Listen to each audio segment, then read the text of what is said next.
Welcome to AARP Connecticut in your community. Hi, I'm Elaine Werner. I am your host for today's program. I am on staff with the AARP Connecticut statewide nonprofit office, where we do advocacy and community outreach. We come to you in your local community with AARP's purpose in mind, and that is to empower you to choose how you live as you age. We hope today to empower you by raising awareness of the importance of having conversations on a subject many of us are reluctant to discuss and wish to avoid: preparing for the end of life. We hope that this program will encourage you to take concrete steps toward communicating your end of life care wishes, that you will see the value in taking a step or two toward the next conversation with trusted loved ones, and that preparing for end of life is one of the best gifts you can give. Therefore, our show is entitled The End of Life Gift. And now I'd like to introduce our guests, who are both AARP Connecticut lead volunteers on this delicate but necessary topic. First, I'd like to welcome Carol Bojena. Welcome, Carol. Hey, Carol, nice to have you on the program, and love your work with AARP. A little background on you, Carol. You have a bachelor's in social welfare. You have a master's in social work while you were living in the Midwest. I'm glad that beginning took you to our state, Connecticut. That's very good for us. And you formed the Women's Center for Psychotherapy in West Hartford, Connecticut, where you provided psychotherapy services for all of the above: individuals, couples, families, and groups. You've also been a clinical social worker for the Village for Children and Families. And get this, Carol Bojena wrote Nobody Needs to Know. This is a one-act play about such a necessary topic: mental health and the stigma, which continues to be performed nationally. Good for you on that, Carol. Carol, again, is an active AARP Connecticut volunteer. She has a passion for today's subject, facing and dealing with the inescapable realities of end of life, leading presentations and audience discussions. Thank you, Carol. Nice to have you here. And now I'd like to introduce Carol's presentation partner, if you will, on this subject, Ellen Thomas. Welcome, Ellen Thomas, to our show, AARP Connecticut in your community. And Ellen is also a lead Connecticut volunteer on the subject we're talking about today. Ellen, as well, received her master's in social work from the University of Connecticut. She worked as a physical therapist previous to becoming a clinical social worker. She and two colleagues, one of whom was Carol Bojena, formed the private psychotherapy practice referenced the Women's Center for Psychotherapy. Ellen retired after 40 years as a psychotherapist, and she was particularly attracted to the film Being Mortal. That was a program that AARP was initiating, and we will reference that in the show as well.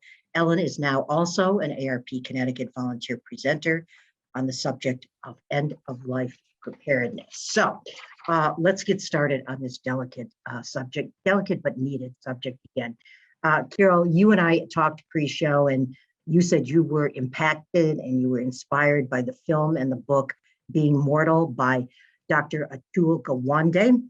And besides that book, you felt that this subject, end-of-life preparedness, played to your career skills. So if you can start us off, what drew you personally to this subject? Well, as social workers, Ellen and I have witnessed many people struggle alone with the issues of death and dying.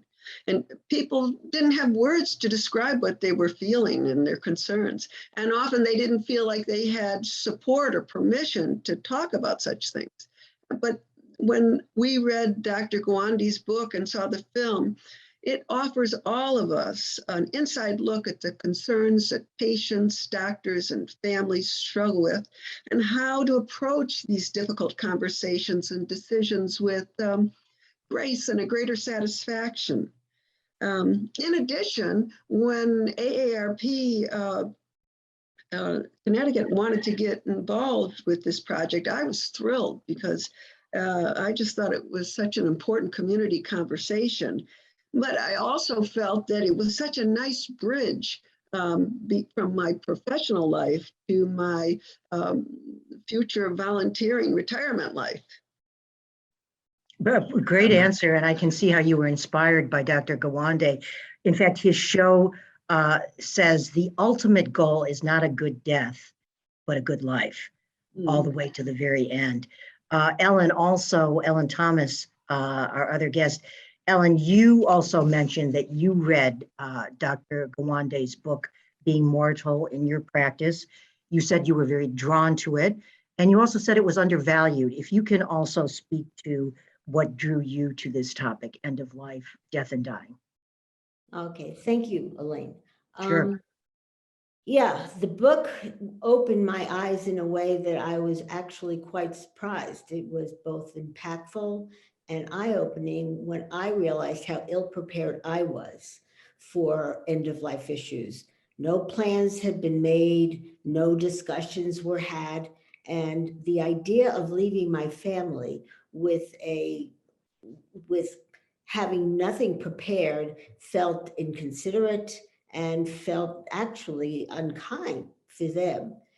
So I also figured that if I felt that way, there are probably lots of other people who feel that way also, who, have just never really thought about it. So when AARP gave me the opportunity to do the program Being Mortal across the state, I just grabbed it.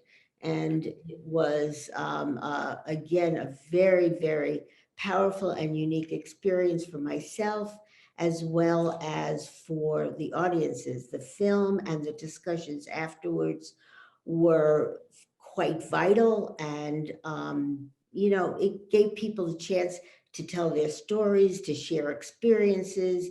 And it also was moving and insightful. So my assumption proved true that many, many, many people have not done this work of end of life, thinking about end of life. And it's such an important issue because it is part of life. Death is part of life. So it should be considered as seriously. Well said, Ellen. And of course, none of us escape it, right? We all reach it at some point. Carol, back to you for a moment. You know, our culture in America is a little different than some of the other cultures, say maybe even European or other cultures, on this issue, end of life, death and dying, et cetera. Can you describe a little bit, put us in perspective, maybe just contrast the American culture on this subject with others? Well, there are other cultures who see it as just a part of life, and there's a way that they honor elders and usher them into this last part of their life. For us Americans, I mean, we all know we're going to die, but in our culture, we just don't like to talk about the death and dying. And even, we have the technology to keep people alive much longer, but we often avoid the conversation about what's the quality of life that each individual wants. And I think that's been happening over the last 50 years or so, because we've become more removed from the process of death and dying. We don't live as a rule in multi-generational homes like other cultures do. And so we don't get to see on a daily basis how the changing realities of our loved ones and their healthcare needs. So it becomes quite common then for us to just hand off medical decisions to the doctors, who we often in this culture put on pedestals and feel, well, they know what's best. I'm not saying that doctors aren't useful. They're very vital to our treatment team, but they are part of our team, and they don't know what's most important to you. And also they're part of our culture. They might have difficulties initiating discussions about death and dying themselves. So if you haven't thought it through for yourself and with your loved ones, how would you be able to articulate it and advocate for yourself with your medical team? I have an example of that that comes in the book and also in the movie. There was a doctor who was treating a woman for cancer, and she had never asked him directly what her prognosis was. So he assumed she didn't want to know. And he thought, if she knows, she'll stop fighting. So he didn't talk to her about it. And when she was finally told of her condition because she was in end stage, she was just bereft. She had a dream that she hadn't shared with anybody. She had a dream that she wanted to take her grandchild to Disney. And had she known that she had as little time as she did, she may have been able to make choose other medical treatments and to accomplish that wish that she had. The doctor could have helped her with that. Wow. And, I got chills just hearing that, Carol. And it sounds like that, maybe is an extreme example, but not necessarily so, which just underlines the necessity of opening up, again, this conversation that possibly many Americans, I'm not saying exclusively Americans, but wish to avoid. Ellen, back to you. I know you said you want the end of life to be talked about, bouncing off of what Carol just said, but we hear so many people that say, I don't want to talk about it. So when you're confronted with that, if you ever are, or hypothetically, what's your response to somebody that says, I don't want to talk about it? Well, Elaine, that is actually not uncommon at all that people don't want to talk about it. In fact, in one facility where I thought it would be a really good presentation, the woman who's head of programming said, "Oh, I don't think people are going to attend this." But meanwhile, it was packed. But oftentimes people are superstitious that they believe if they start talking about death, it's like opening the door and inviting it in. And so they try and to not, talk about it. But it's really, as I will say, and we all will say over and over again, it's inevitable. Death is inevitable. And so it's not going to go away by not talking about it.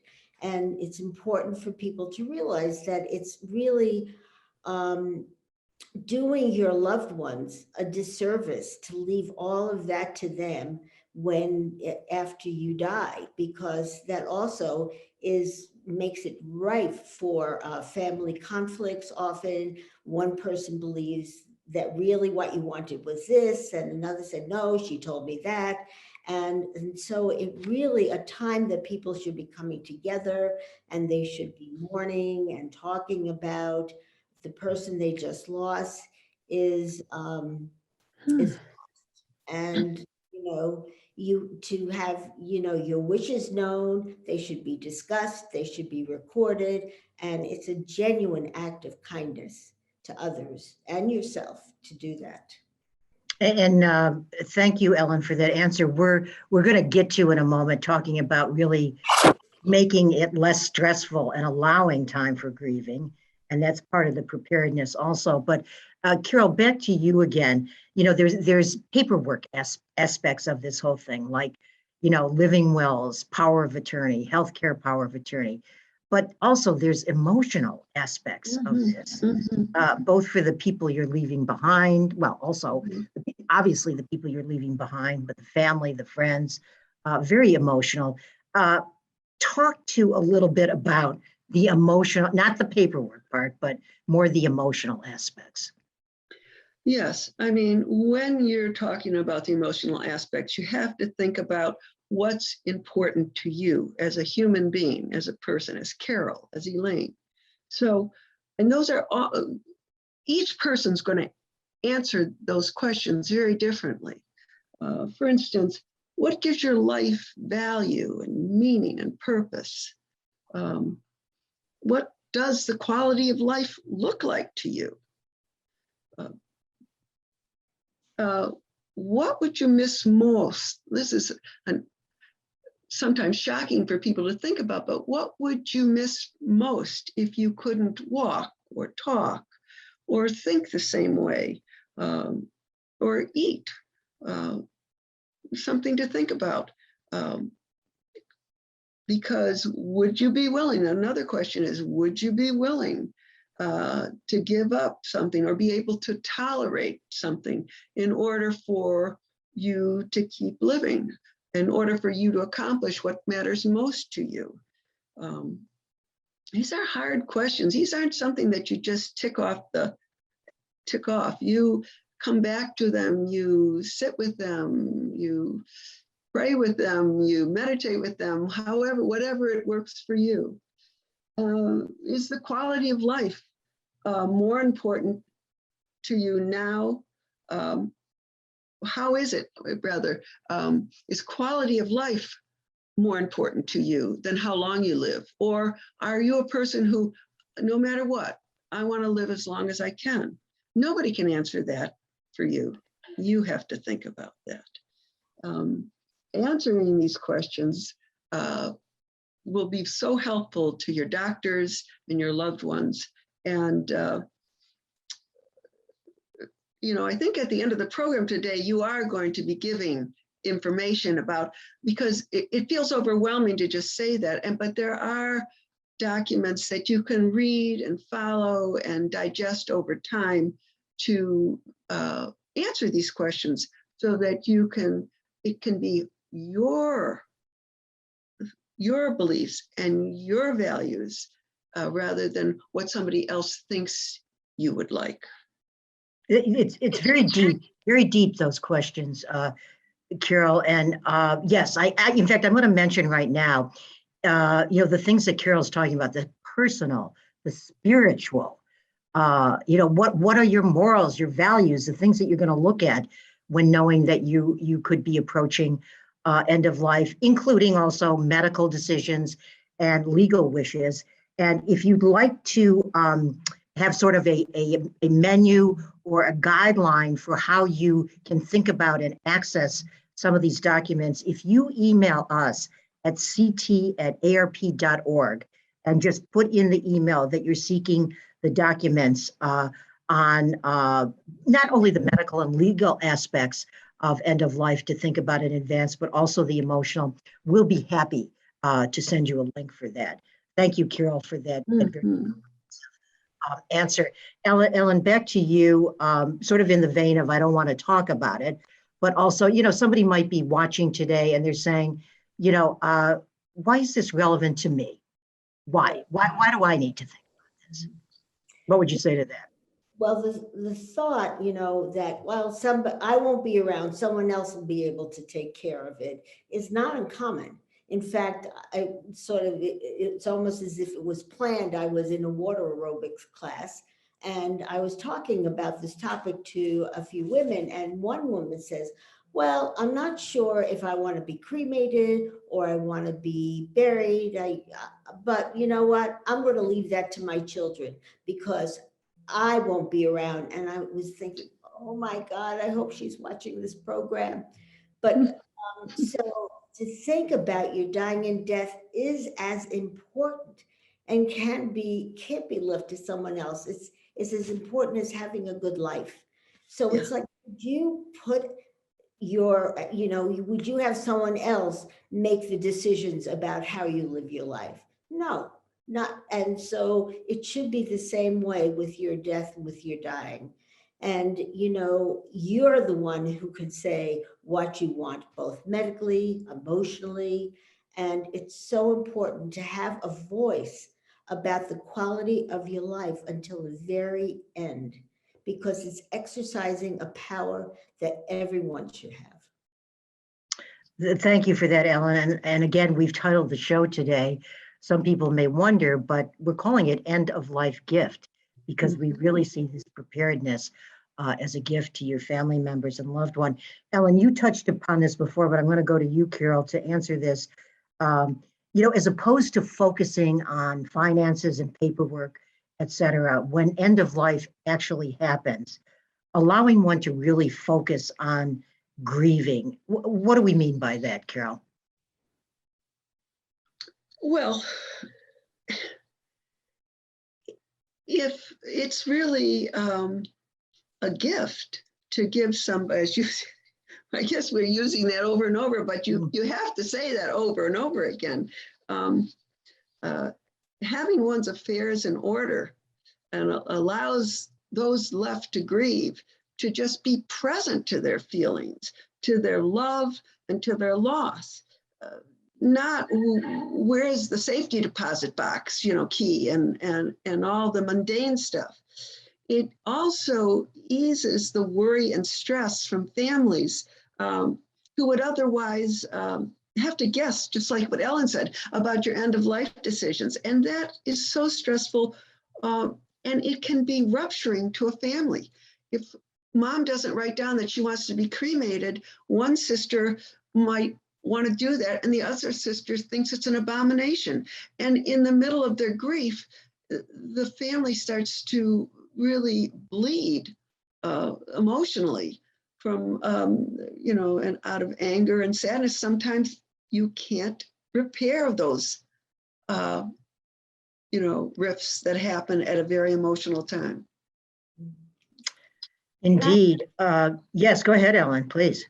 Yeah, because I think I totally agree with everything Carol's saying, and I don't want to be redundant, but and also that grieving is really an important piece of people who are left to be able to do and to move on. And if that grieving doesn't happen, people often stay stuck because they haven't had that opportunity. And also, again, another personal experience is very recently, my brother-in-law just died very suddenly. No one expected it. And when they looked at his, the financials, the personal, the emotional, nothing was done. There was never a discussion with my sister, and their sons had to spend the entire time we were grieving and we were mourning, in Judaism, you said Shiva. They spent that entire time going through all the papers and never got to be part of that, process. So. Yeah, your sigh, Carol, summed it up right there. That's how I wanted to cry thinking about that. And oh my God, you saw that up close and personal very recently, Ellen. Sorry to hear about that. If you could just quickly, Ellen, enumerate. We've talked. If I had to say 3 words: prepare, prepare, prepare. Right in this show when we're talking about end of life. But if you can just enumerate again, just sort of tick off what preparation is needed. Well, the first thing, because I did think about this, is to think about what you want for your end of life care. What matters to you most medically, emotionally, also legally. Think about all the, take care of the legal pieces of power of attorney, wills, healthcare agents. Number 2 is to talk about it once you've decided. Is to talk about to loved ones, to doctors, to healthcare providers, and let them know what you've decided. The next, put it in writing that you can record it. There's something, it's called the Advanced Healthcare Directives, where you can write all this down. So it's all there. And to know which documents need to be witnessed, which need to be notarized, and then make copies of everything and give them to your doctor, to your family, loved ones, healthcare providers. And what's critical also is, we often don't realize this, is to review this at least once a year, because what's relevant one year may not be relevant the next. So that's an important piece also. That's a critical point, to review it, Ellen. Thank you for that. And we're going to put up on the screen an ARP resource, www.arp.org/advanced directives, because you just referenced that.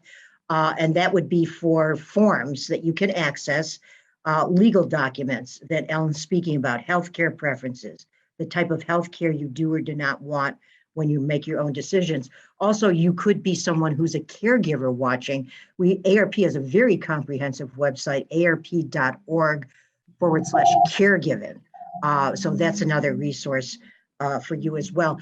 Not a lot of time left, Carol and Ellen, but I know both of you as lead volunteers for ARP Connecticut in presentations that you've done on this preparedness for end of life. Carol, briefly, just audience reaction. What comes up with audiences when you're either presenting virtually or otherwise?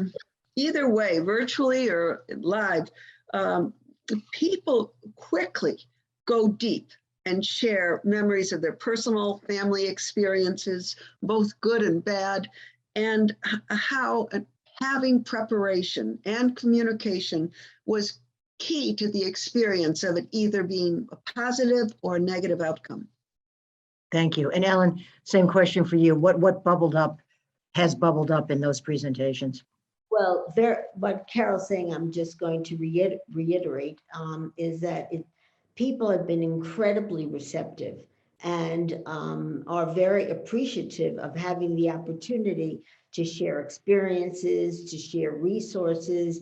There are tears. We always have tissues because it's a very personal and important part. And there's comfort that people get in the commonality that they're all coming together around the same thing.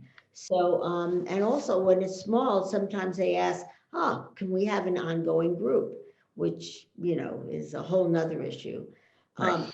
I just want to say one thing, that the only person truly qualified to relay your wishes around death and dying is you. Well, I was just going to ask you for a parting comment. I'm going to leave that as your parting comment, if I may, Ellen, unless you want to add to it, because we have only 30 seconds to go here. Did you want to add anything else as a quick takeaway? No, that was it. Yeah. Okay, and Carol, very quickly to you, just a little time to go. If it helps, think about it like this. Having your affairs in order legally, medically, and emotionally is the last gift you can give. And it's always going to be a gift that's deeply appreciated. Thank you. Really excellent responses. I want to thank both of you for being on the show today on this very delicate but necessary topic. And we've entitled it An End of Life Gift. Carol Bojena, Ellen Thomas, both ARP Connecticut lead volunteers. Thank you for being here and for your volunteerism. We appreciate it. And thank you for watching. If you're an ARP member, you're one of more than 500,000 people in the state of Connecticut as members. We appreciate that. We hope that we have come to help you realize that preparing for end of life is one of the best gifts you can give. If you're interested in volunteering, my information is on the screen with ARP Connecticut. Please seek me out. We look forward to visiting you again in your local community. And thanks for watching.